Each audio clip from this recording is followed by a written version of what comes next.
நீ தமிழ் வணக்கம். வெல்க தமிழ். ஒரு விசேஷத்துக்கு நான் போயிருந்தேங்க. எல்லா நாற்காலியிலுமே ஆள் உட்கார்ந்து இருந்தாங்க, நிரம்பி வழிந்தது. நான் உட்கார்றதுக்கு இருக்கைய தேடுனே, கிடைக்கல. அப்ப ஒரு அம்மா நாற்காலியில உட்கார்ந்து இருந்தாங்க. எய்தாப்புல இன்னொரு நாற்காலியில அவங்களுடைய காலை வச்சிருந்தாங்க.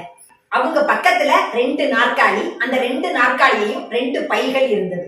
மெதுவா நான் அந்த அம்மாட்ட போய் ஒரு பையை எடுத்துட்டு நான் உட்கார்ந்துக்கவா அப்படின்னு கேட்டேன். அந்த அம்மா உடனே ஆள் வருது, அதெல்லாம் கிடையாது அப்படின்னு சொல்லி என்னைய ஒரு மாதிரியா ஏற இறங்க பார்த்தாங்க. நான் சரி அப்படின்னு சொல்லிட்டு ஓரமா நின்னுகிட்டே இருந்தேன். இத பார்த்த ஒரு பெண்மணி என்னைய கூப்பிட்டு பக்கத்துல நாற்காலியில அமர்ந்திருந்த தன்னோட பிள்ளைய மடியில வச்சுக்கிட்டு என்னைய உட்கார சொன்னாங்க. உண்மையிலேயே அந்த கூட்டத்துல அவங்க காட்டின அன்பு என்னைய நெகிழ வைத்தது. இதைத்தான் நமது திருவள்ளுவர் அன்புடைமை என்ற 8வது அதிகாரத்தில் 72வது குறட்பாவில் அழகாக கூறுகின்றார். அன்பிலாரெல்லாம் தமக்குரிய அன்புடையர் என்பும் உரிய பிறர்க்கு.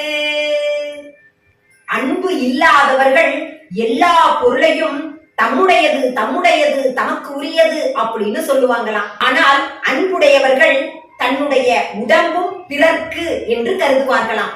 அதாவது எடுப்பவன் சுயநலவாதி, கொடுப்பவன் பொதுநலவாதி.